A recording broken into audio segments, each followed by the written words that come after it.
My topic is all about factors to be considered in organizing the course of study.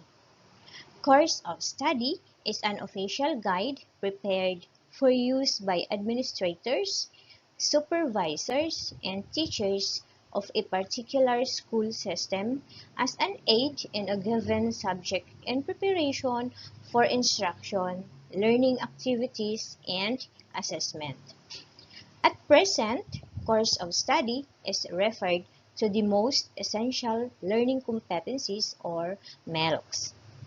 The K-12 MELCs and its corresponding guidelines were prepared by the Department of Education, Bureau of Curriculum Development, and approved by Education Undersecretary for Curriculum and Instruction, Diosdado San Antonio.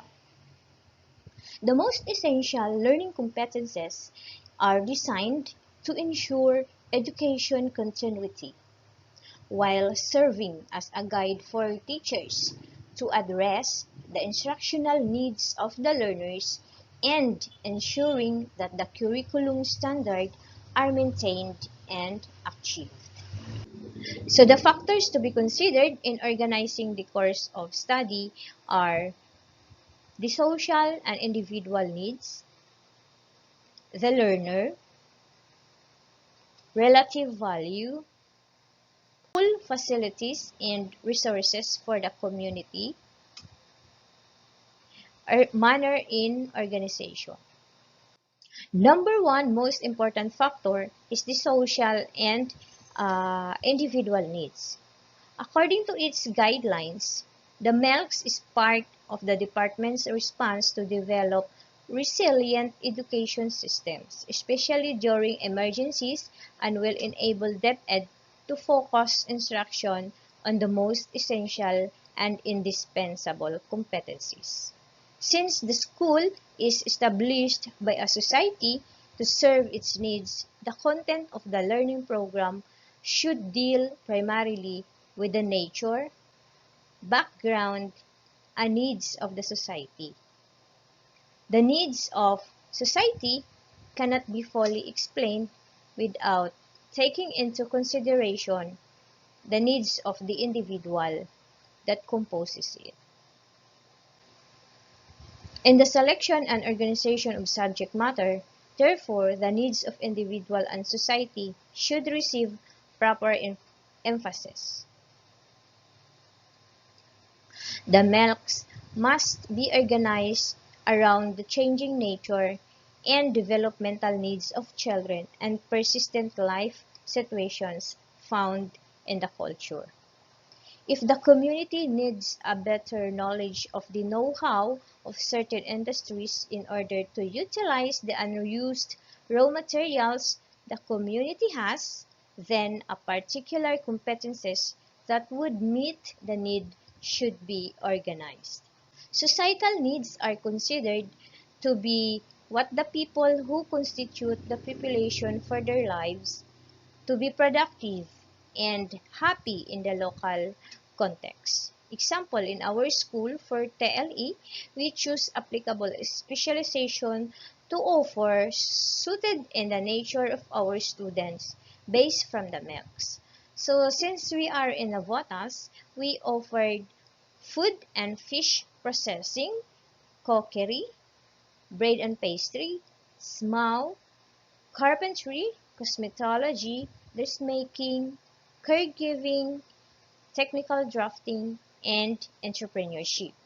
Because we believe this can answer the community needs. Second factor to be considered is the learner. MELCs should be organized in terms of students' interest, ability, and activities to enhance the desirable uniqueness of individuals. It should be learner-centered. Learner-centered is an approach to education that puts the needs and interests of the learner at the center of the teaching-learning process. So the learner is not a passive participant who just receives the information they are actively involved in the learning process. So it helps students develop skills such as decision making and problem solving, teamwork, and presentation skills that are relevant to the current labor needs. So with our different offerings in school, we let the learners choose what specialization they may take according to their interest. We conduct assessment. Next factor is relative value. So as part of DepEd's basic educational learning continuity plan amid coronavirus crisis, the K-12 curriculum had been streamlined to 5,689 MELCs from the original 14,171, or a reduction by 60%. Because of the cost of the materials and the limited time available. So one must select the subject matter most valuable for the learners we are considering. So in terms of outlining content, focus of what is to be discussed. You must choose what topic would really matter, what topic would be of greater use and significant to learners. For example, in health education, instead of letting the students to memorize body parts, choose to discuss the value of proper hygiene and sanitation, which matters most in their daily living. In short, this this is the teaching learning process factor, which encompasses the teacher and the learning situation. The teacher, the one who helps the learners learn economically, efficiently, and or effectively. The success of a learning situation depends on the large extent on the skillful intervention of a professional person, the teacher. Teaching and learning give life and meaning to the curriculum. It complement and supplement each other. The value placed in teaching will reap the same value in learning. Thus, a good curriculum can be judged by the kind of teaching quality of learning derived from it. The fourth factor is the school facilities and resources of the community. In the organization of the course of instruction, the school materials and facilities and the resources of the community are indispensable. It greatly facilitates learning and save very valuable aids in attaining the related objectives. Likewise, the resources of the community can be made a part of the educational facilities for carrying on the program of the school. The resources of the community should be utilized to enrich and vitalize the program of the school and to give reality and consciousness of the child's learning. For example, you want to offer dressmaking course. Make sure that your school have the complete equipment, facilities needed for that course to make the learning process dynamic and realistic. And there should be an establishment where a student can benchmark or have their own job training for actualization of their learnings.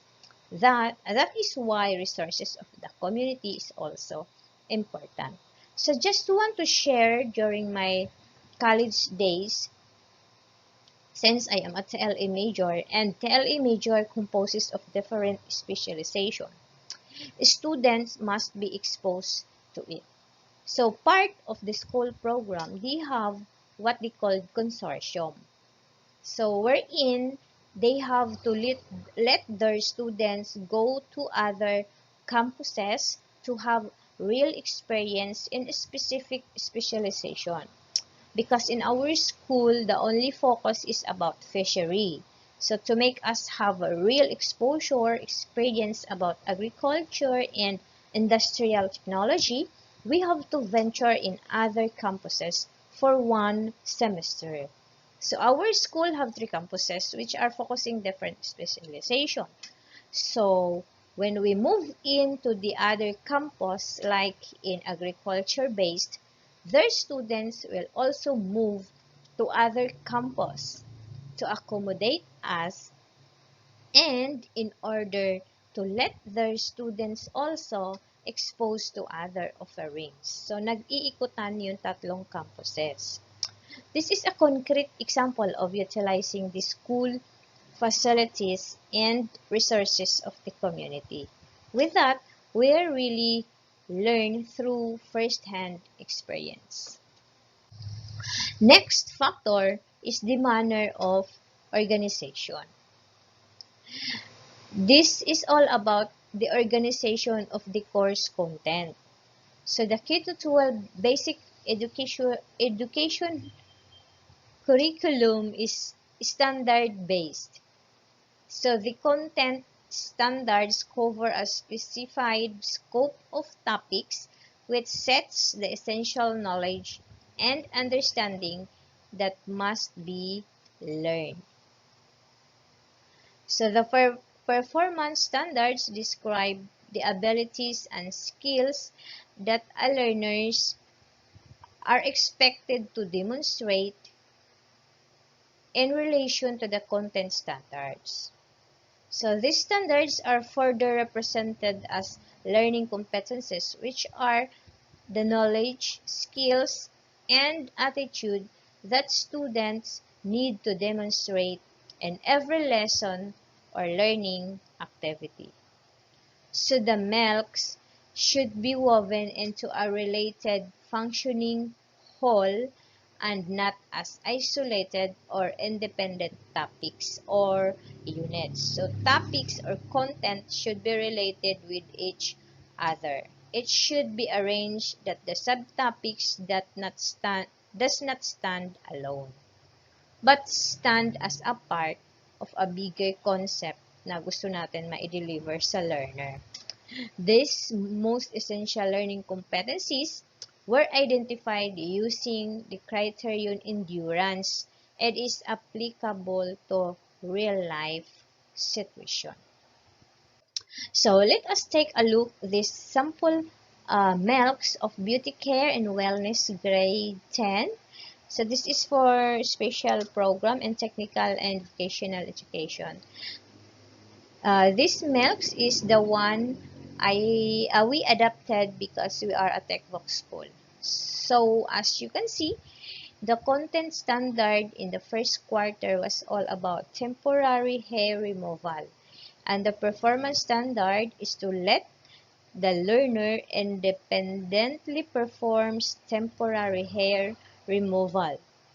The content in the most essential learning competencies is all about temporary hair removal, which is the main topic. So we have prepare client, and perform shaving and tweezing, perform cold waxing. So all are related to the main topic. So this is how a MELCs organized in terms and manner of organization.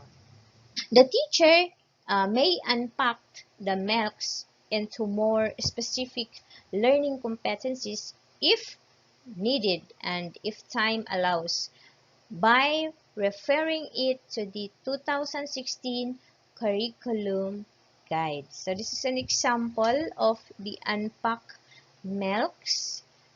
This is kinder. Okay. Ayan po. So, yung mga sub-competencies na nakalagay, this is found in the 2016 curriculum guide. So, part of the process was deciding whether a learning competency is to be retained, merged, dropped, or rephrased.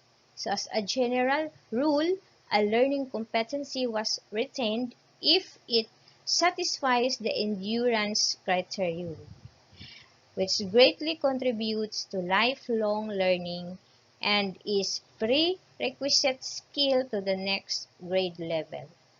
Two or more learning competencies are merged or clustered into one comprehensive learning competency if they have the same objective or learning intention.